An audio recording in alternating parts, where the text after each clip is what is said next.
আসসালামু আলাইকুম দর্শক, আমন্ত্রণ জানাচ্ছি জাগো ফুটবলে। সাথে আছে আমি মারিয়াম হবিবা। শুরুতেই জানিয়ে দেব সংবাদ শিরোনাম। প্রিমিয়ার লিগে বাতিল ইউনাইটেড, টটেনহাম এখন ইউরোপের ফাইনালের পথে। চিরাচরিত হলুদ জার্সি বাদ দিয়ে 2026 বিশ্বকাপের লাল জার্সি নিয়ে বিতর্কে উত্তাল ব্রাজিল। গোলদানো হালান্ড ও রদ্রিকে নিয়ে দুঃসংবাদ দিলেন Manchester City coach Guardiola. Messi সুয়ারেজরা বয়সের ভারে পারফরমেন্স করতে পারছে না, একই বললেন সাবেক ইংলিশ তারকা ওয়ারেন বার্টন। শুনছিলেন সংবাদ শিরোনাম, এবারে বিস্তারিত। ইংলিশ প্রিমিয়ার লিগের চলতি মৌসুমে নিজেদের বাজে পারফরমেন্সে সমালোচিত ম্যানচেস্টার ইউনাইটেড ও টটেনহাম হটস্পার প্রিমিয়ার লিগের পয়েন্ট তালিকায় এক দলের অবস্থান 14তম এবং অন্য দল 16তম। তালিকার শেষ 3 দল খুব বাজে ফুটবল না খেললে অবনমনের সংখ্যাতেও পড়তে পারত এই দুটি দল। লিগে এত বাজে ফুটবল খেলা এই দুটি দলকে অবশ্যই ইউরোপিয়ান মঞ্চ থেকে দেখা যাচ্ছে ভিন্ন মেজাজে। গত রাতে ইউরোপা লিগের সেমিফাইনালের প্রথম লেগে স্প্যানিশ ক্লাব অ্যাথলেটিকো বিলবাওকে 3-0 গোলে হারিয়েছে ম্যানচেস্টার ইউনাইটেড। অন্যদিকে ইংল্যান্ডেরই ক্লাব টটেনহাম নরিজিয়ান দল বোডো গ্লিম্টকে হারিয়েছে 3-1 গোলে। এই দুটি ফলাফলের পর 22 মে স্পেনের সান সেমিসে হতে যাওয়া ফাইনালে দেখা যেতে পারে দুই ইংলিশ ক্লাবের দ্বৈরথ। সেমিফাইনালের প্রথম লেগে বিলবাওয়ের মাঠে প্রথমার্ধে ম্যাচের নিয়ন্ত্রণ নেয় ইউনাইটেড। ম্যাচের 30 মিনিটে ক্যাসিমিরোর গোলে এগিয়ে যায় রুবেন আমোরিমের দল। এরপর 35 মিনিটে ইউনাইটেড ফরওয়ার্ড রাসমুস হলুন্দকে ফাউল করে লাল কার্ড দেখে বাদ ছাড়েন বিলবাও ডিফেন্ডার দানি ভিভিয়ান। এই ফাউলের সুবাদে পাওয়া পেনাল্টি থেকে ব্রুনো ফার্নান্দেজ করেন দ্বিতীয় গোল। 45 মিনিটে তার দ্বিতীয় গোলেই স্কোর লাইন দাঁড়ায় 3-0। দ্বিতীয়ার্ধে বিলবাও ঘুরে দাঁড়ানোর চেষ্টা করলেও ব্যবধান কমাতে পারেনি। তবে বড় জয়ের পরও সতর্ক অবস্থানে রয়েছেন ইউনাইটেড কোচ রুবেন আমোরিম। তিনি বলেন, আমার খেলোয়াড়দের এখন পরের লেগ নিয়ে ভাবতে হবে। প্রথম 20 মিনিটে খেলা ঘুরে যেতে পারে, কারণ এখন আর অ্যাওয়ে গোলের সুবিধা নেই। এদিকে টটেনহামও ঘরের মাঠে শক্তিশালী পারফরমেন্স দেখিয়েছে। ম্যাচের প্রথম মিনিটেই গোল করে দলকে এগিয়ে দেন ব্রেসনান জনসন। এরপর 34 মিনিটে জেমসন মেডিসন এবং 61 মিনিটে ডোমিনিক সোলাঙ্কি গোল করে ব্যবধান 3-0 করেন। শেষ দিকে বোর্ডোর পক্ষে একমাত্র গোলটি করেন ওরিক সল্টনেস। টটেনহাম কোচ অ্যাঞ্জে পেস্তেগ্লু বলেছেন, দল যেভাবে খেলেছে তাতে আমি সন্তুষ্ট। আমাদের যা দরকার ছিল মাঠে ঠিক সেটাই হয়েছে। প্রিমিয়ার লিগে ব্যর্থ হলো ইউরোপ লিগে এই দুটি ক্লাবের পারফরমেন্স যেন প্রমাণ করে দিচ্ছে মঞ্চ ভিন্ন হলে মনোভাবও বদলে যায়। এখন দেখার বিষয় ফিরতি লেগে কি হয় এবং সত্যিই কি দেখা যাবে অল ইংল্যান্ড ফাইনাল। এদিকে 2026 ফুটবল বিশ্বকাপকে সামনে রেখে ব্রাজিল জাতীয় দলের সম্ভাব্য নতুন জার্সির একটি স্কেচ ফাঁস হওয়ার পর দেশ জুড়ে শুরু হচ্ছে তীব্র বিতর্ক। এই বিতর্ক কেবল মাঠের খেলা নিয়েই নয়, তা ছড়িয়ে পড়েছে ব্রাজিলের রাজনৈতিক অঙ্গনেও।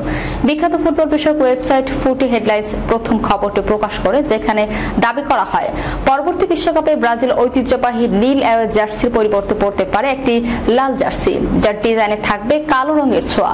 1917 থেকে 1919 সালের মধ্যে জাতীয় দল যে লাল জার্সি পরত, এই নতুন ডিজাইনটি তারই একটি আধুনিক রূপ বলে ধারণা করা হচ্ছে। ডিজাইনটি সামনে আসতেই তা নিয়ে সামাজিক মাধ্যমে শুরু হয় সমালোচনার ঝড়। অনেকে এমন পরিবর্তনকে ব্রাজিলীয় ফুটবলের ইতিহাস ও ঐতিহ্যের সঙ্গে সাংঘর্ষিক বলে মনে করছেন।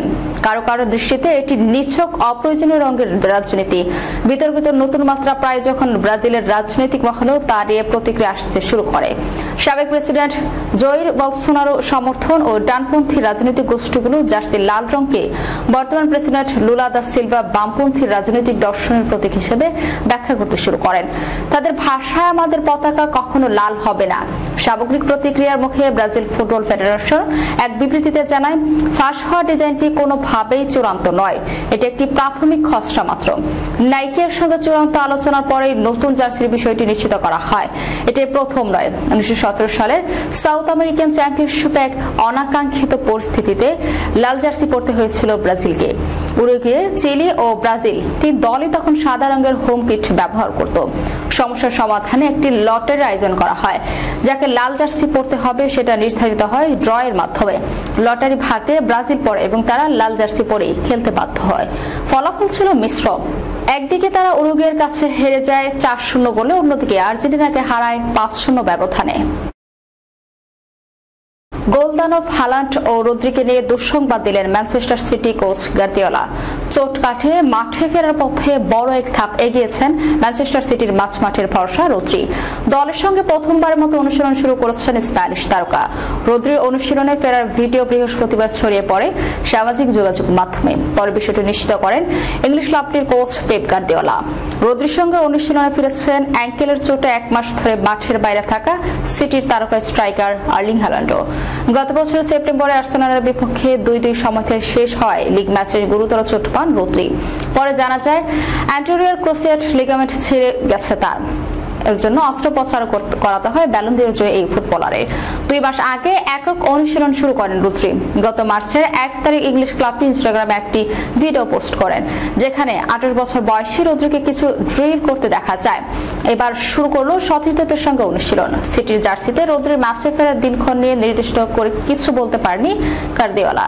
বিষয়টি পুরোপুরি চিকিৎসকদের উপর ছেড়ে দিয়েছেন তিনি।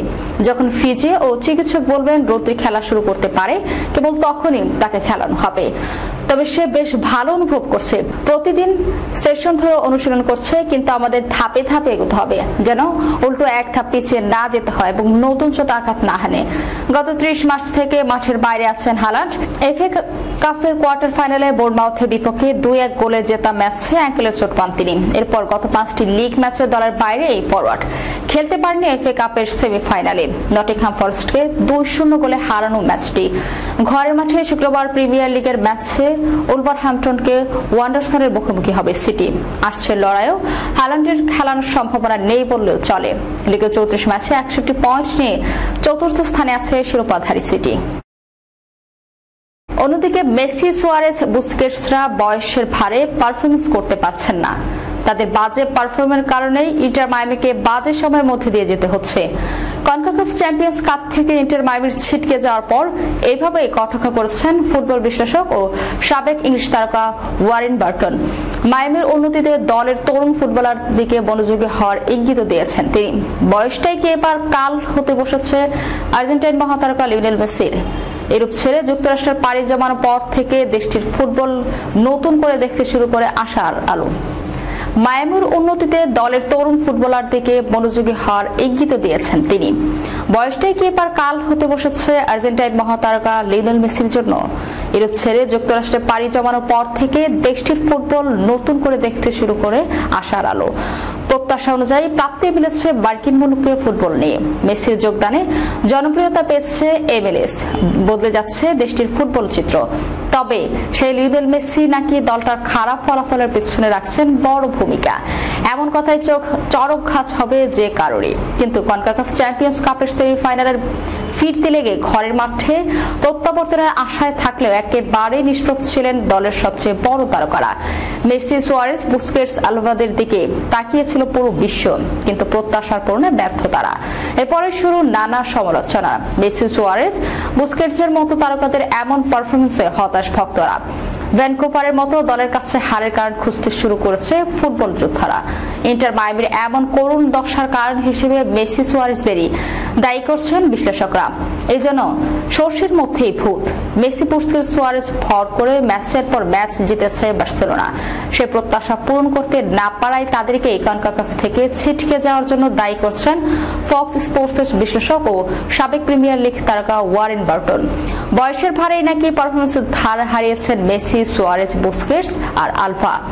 তিনি বলেন, ভ্যানকুভার ইন্টার মায়ামির দুর্বলতা দেখিয়ে দিয়েছে, কারণ মায়ামির ফুটবলাররা দৌড়াতে পারবে না। মেসি, সুয়ারেজ, আলভা, বুস্কেটসরা তাদের সেরাতে দিতে পারছেন না, তাদের বয়স হয়েছে। মায়ামির ফুটবলাররা ডিফেন্ড করতে পারেন না, দলে কোনো ভারসাম্য নেই, কারণ 5 জন সামনে থেকে যায় এবং অন্য 5 জন ডিফেন্ডের চেষ্টা করেন, আর মায়ামির ফুটবলাররা সেটা করতে পারেন না। মূলত মেসি, সুয়ারেজদের চেয়ে দলের তরুণ ফুটবলারদের প্রতি জোর দেওয়ার ইঙ্গিত দিচ্ছেন ফুটবল বিশ্লেষকরা। দর্শক, যাওয়ার আগে শিরোনামগুলো জানিয়ে দেবো আরো একবার। প্রিমিয়ার লিগে বাতিল ইউনাইটেড, টটেনহামই এখন ইউরোপে ফাইনালের পথে। চিরাচরিত হলুদ জার্সি বাদ দিয়ে 2026 বিশ্বকাপে লাল জার্সি নিয়ে বিতর্কে উত্তাল ব্রাজিল। গোলদানব হালান্ড ও রদ্রিকে নিয়ে দুঃসংবাদ দিলেন Manchester City coach Guardiola. Messi সুয়ারেজরা বয়সের ভারে পারফরমেন্স করতে পারছে না, একই বললেন সাবেক ইংলিশ তারকা ওয়ারেন বার্টন। এই ছিল এখনকার মতো, পরবর্তী সংবাদ দেখার আমন্ত্রণ রইল। ধন্যবাদ সবাইকে, আল্লাহ হাফেজ।